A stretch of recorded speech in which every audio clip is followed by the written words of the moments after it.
Hey friends, thanks for stopping by for another video. My name is Ian with Out of This World Reader. I hope you're all doing splendid today, but I'm going to be doing a book chat on one of my most anticipated releases for this year, which is The Maidens by Alex Michaelides.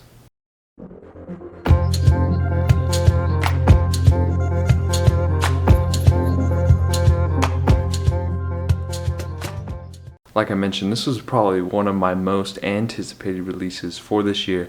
I really enjoyed The Silent Patient, like just that twist at the end of that. I kind of expected a little bit, but I wasn't like fully expecting it, so it just blew me away.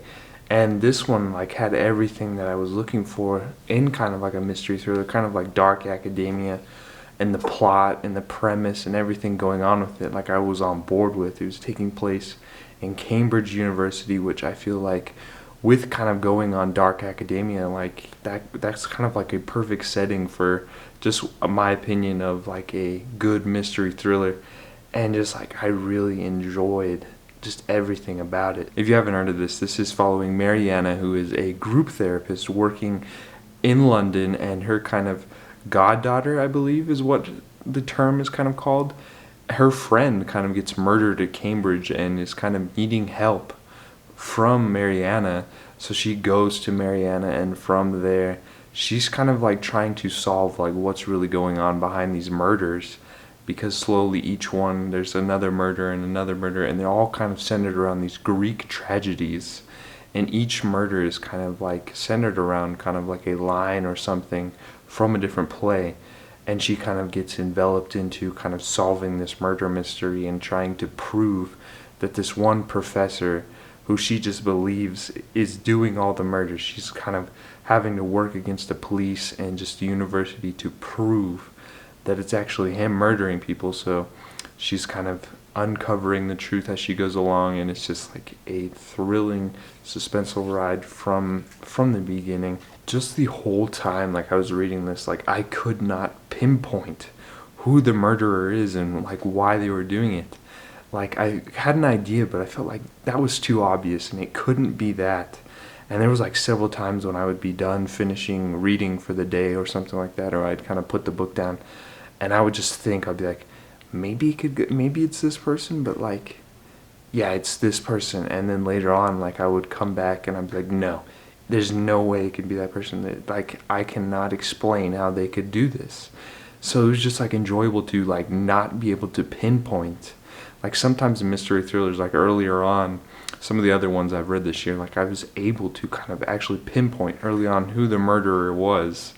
But in this one, like I could not figure it out. And then even at the end, once like everything was kind of on the table and I figured it out, I couldn't believe, like I was like, there's no way, there's still no way that this is possible. But like, just like it was crazy to finally figure out who it was. Several times like you could go anywhere and you just really could not trust anyone. And from this book, I will kind of never trust anyone in any mystery thrillers that I read from now on. I'm just going in with that on kind of the table in my kind of encounters and more mystery thrillers. Like I am not trusting anyone anymore, because that's all I'm going to say. I don't want to go into spoilers, but I'm not trusting anyone anymore. The way that the Greek tragedies kind of played a role in the murders and how they were kind of incorporated into the different murders, I really enjoyed that, because I am a big fan of kind of Greek mythology or kind of Greek culture in general.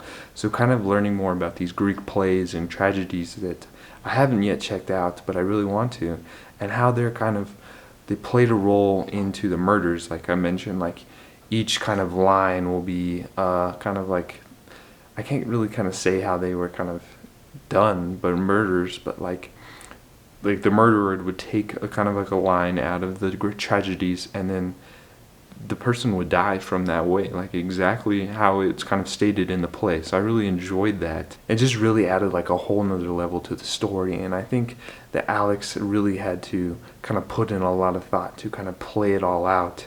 And it was very similar to kind of like Angels and Demons or kind of the Da Vinci Code. I haven't read those books yet, but I've seen the movies, and how those kind of murders were played out in Angels and Demons were kind of similar, in my opinion. Like they all kind of are centered around kind of something going on.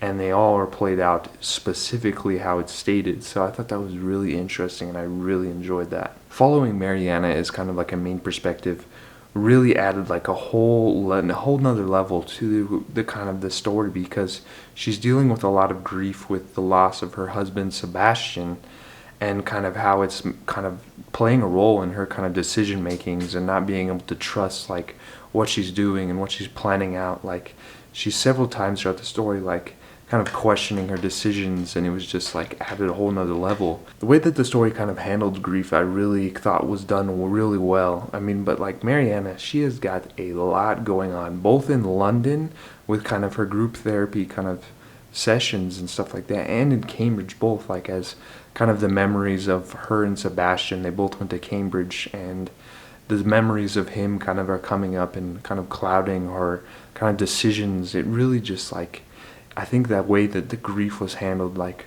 both added something to the story and was just handled well. But just speaking on characters, like, every single character, like, they could be the murderer, and you're just really not, like, you can't trust anyone in this book. And it was just like, I had a feeling it was going to go one way at the end, but then there was another twist, and I was just like, what? Like, there's just blown away.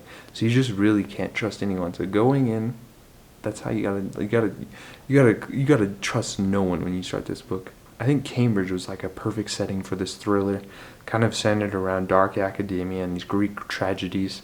I felt like just the kind of the buildings and the structure and the architecture made it just a perfect setting for this kind of creepy, spooky thriller. It wasn't that spooky, but just like the atmosphere that the university kind of brought to the table was just like outstanding. And I've always kind of had a love for these older universities like Yale and Oxford and all them. So I really just enjoyed kind of just the whole setting of Cambridge, and just getting to explore it a little bit more. I haven't been to Cambridge University, but through kind of this book, I was able to kind of visualize the kind of different structures and buildings. I've been to Oxford University. One of my cousins went there, so I've got to visit that kind of university a little bit, so that helped with the visualizations. But just like the perfect setting, it was just awesome.